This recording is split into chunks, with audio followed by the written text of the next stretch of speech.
TGIIC నిర్వహించిన వేలంలో రాయదుర్గంలోని భూమికి రికార్డు ధర పలికింది. రాయదుర్గం నాలెడ్జ్ సిటీలో 177 కోట్ల రూపాయలకు వేలంలో ఎకరం ధర పలికింది. వేలంలో మొత్తం 7 ఎకరాలను ఎంఎస్ఎన్ రియాలిటీ సంస్థ దక్కించుకుంది. ఎకరాకు 177 కోట్ల రూపాయల చొప్పున 1357 కోట్ల రూపాయలకు రియాలిటీ సంస్థ వేలం పాడింది. నాలెడ్జ్ సిటీలో 7 ఎకరాల 67 సెంట్ల భూమికి టీజీఐఐసీ వేలం నిర్వహించింది. నాలెడ్జ్ సిటీ భూములకు టీజీఐఐసీ ప్రారంభ ధర ఎకరం 101 కోట్ల రూపాయలకు నిర్ణయించింది.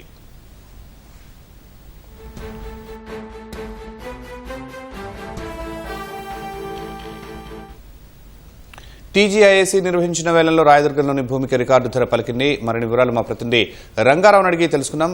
రంగారావు, రాయదుర్గంలో ఎకరం భూమికి ఎంత ధర పలికింది, ఆ వివరాలు ఏంటి? ఈ రోజు టీజీఐఐసీ నిర్వహించినటువంటి వేలంలో గతంలో ఎన్నడూ లేని విధంగా మార్కెట్ ధర పలికింది.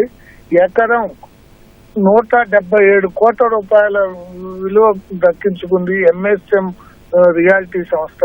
దాదాపు టీజీఐఐసీ ఈ రోజు మొత్తం 18 ఎకరాలకు పైగా ల్యాండ్ వేలం వేయడం జరుగుతుంది. 2 బిట్లుగా చేసి 15వ నెంబర్ బిట్టు, అదేవిధంగా 19వ నెంబర్ బిట్టు, అంటే 2 ప్లాట్స్ ను వేలం వేసింది. ఈ వేలంలో ఇంకొక ప్లాట్ 11 ఎకరాల ప్లాట్ వేలం కొనసాగుతూ ఉంది.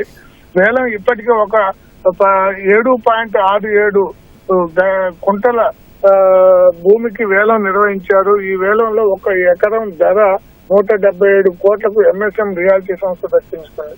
వాస్తవానికి ఇప్పటి వరకు నియోపోలిస్ వద్ద, గతంలో కోకాపేట నియోపోలిస్ వద్ద పలికిన ధరే అత్యధికం. అప్పుడు ఎకరం 100,75 లక్షలకు అప్పుడు ఒక సంస్థ దక్కించుకుంది హెచ్ఎండిఐ నిర్వహించిన వేలంలో. అప్పుడు 3 ఎకరాల 60 గజాలను 3 ఎకరాల 60 కుంటలను అప్పుడు ఎకరం 100 కోట్లకు దక్కించుకుంటే, ఇప్పుడు తాజాగా నిర్వహించినటువంటి ఈ వేలంలో ఎకరం 177 కోట్లకు దక్కించుకోవడం పెద్ద రికార్డుగా చెప్పవచ్చును. అదేవిధంగా మరో 11 ఎకరాల వేలం కూడా కొనసాగుతుంది.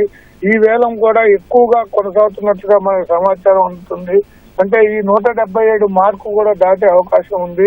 మొత్తానికి 18 ఎకరాలను ఈ రోజు నిర్వహించిన వేలంలో ఇలా ఒక్కసారిగా ఎకరం ధర 177 కోట్లు పలకటం అనేది ఒక రకంగా రియాలిటీ మార్కెట్ లో రికార్డుగానే చెప్పవచ్చును. హైదరాబాద్ రియల్ ఎస్టేట్ కొంత మందగించింది అన్న వార్తలు వెలువడుతున్న తరుణంలో ఇలా టీజీఐఐసీ నిర్వహించినటువంటి వేలంలో అనూహ్యంగా రికార్డు ధర పలకటం అన్నది చాలా గొప్ప విషయంగా చెప్పవచ్చు. రంగారావు, వేలం వేసిన సందర్భాల్లోనే ఇలా రికార్డు ధరలు పలుకుతున్నాయా? బహిరంగ మార్కెట్ లో ప్రస్తుతం ధరలు కూడా అలాగే వృద్ధి చెందుతున్నాయా? వాస్తవానికి హైదరాబాద్ కు సంబంధించి రియల్ ఎస్టేట్ కొంత మంద గమనంలో ఉందని చెప్పవచ్చు. కానీ ఈ రోజు అనూహ్యంగా నిర్వహించిన టీజీఐఐసీ నిర్వహించిన ఈ వేలంలో అనూహ్యంగా ధర పలికింది.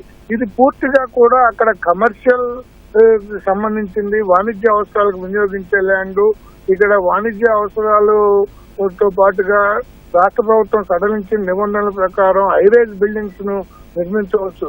ఆ హైరేజ్ బిల్డింగ్ నిర్మాణం, అదేవిధంగా టీజీఐఐసీ ఏదైతే రాయదుర్గం నాలెడ్జ్ పార్క్ ఏరియాలో వేలం నిర్వహించిందో, ఇక్కడ చుట్టుపక్కల పూర్తి డెవలప్మెంట్ ఉంది. అన్ని పెద్ద పెద్ద ఫార్మా కంపెనీలు, అదేవిధంగా ఐటీ కంపెనీలు, ఇండస్ట్రీస్ హబ్బుగా ఆ ప్రాంతం ఉంది. దీంతో అక్కడ ఎంతకు తగ్గించుకున్నా దానికి రెట్టింపు విక్రయం చేయవచ్చు అన్న ఉద్దేశంతో రియాలిటీ సంస్థలు ముందుకు వచ్చి వేలంలో పాల్గొంటున్నాయి.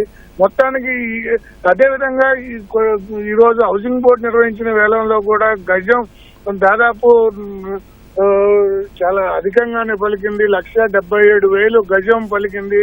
అది ఇటు కూకట్పల్లి ఏరియాలో. ఇట్లా మొత్తానికి గవర్నమెంట్ నిర్వహిస్తున్నటువంటి ఈ వేలం, ప్లాట్ల వేలంలో అయినా పెద్ద పెద్ద ఎకరాల కొద్ది నిర్వహిస్తున్నటువంటి వేలంలో కూడా రికార్డు ధర పలకడం అనేది రియల్ ఎస్టేట్ ఊపుగానే మనం చెప్పవచ్చు. అంటే ఇట్లా వేలంలో మాత్రమే ఎలాంటి బాధల బంది లేని స్థలాలు మనకు పొందొచ్చు అనే విధంగానే రేట్లు ఎక్కువ పలుకుతున్నాయా? వాణిజ్య స్థలాలని ఎక్కువ రేట్లు పలుకుతున్నాయా? ఈ ఎఫెక్ట్ చుట్టుపక్కల ఉన్న రియల్ సంస్థలు ఎలా వాటి ధరలు పెంచే అవకాశం ఏమైనా కనిపిస్తుందా? వాస్తవానికి ప్రభుత్వం గాని హౌసింగ్ బోర్డు టీజీఐఏసీ ఇలా నిర్వహించే ప్రతి వేలం కూడా ఆ ల్యాండ్ దక్కించుకుంటే ఎలాంటి వివాదాలు ఉండవు, ఆ ప్రాంతం కూడా డెవలప్ అవుతుంది. ఎందుకంటే టీజీఐఏసీ గాని అటు హౌసింగ్ బోర్డు గాని చేస్తున్నటువంటి వేలం చుట్టుపక్కల పూర్తి స్థాయి డెవలప్మెంట్ అంటే విద్యుత్, వాటరు, అదేవిధంగా రహదారులు మొత్తం డెవలప్ చేస్తుంది. కాబట్టి వినియోగదారులు ప్రభుత్వ స్థలాల కొనుగోలుకు చాలా ఉత్సుకత చూపుతున్నారు. ఇలా చేయడం వల్ల ఆ స్థలంలో ఎలాంటి వివాదం ఉండదు, ఆ స్థలం పైన భవిష్యత్తులో కూడా ఎలాంటి సమస్యలు ఉత్పన్నం కావాలన్న ఉద్దేశంతో వినియోగదారులు ఈ వేలంలో అధిక సంఖ్యలో పాల్గొంటున్నారు.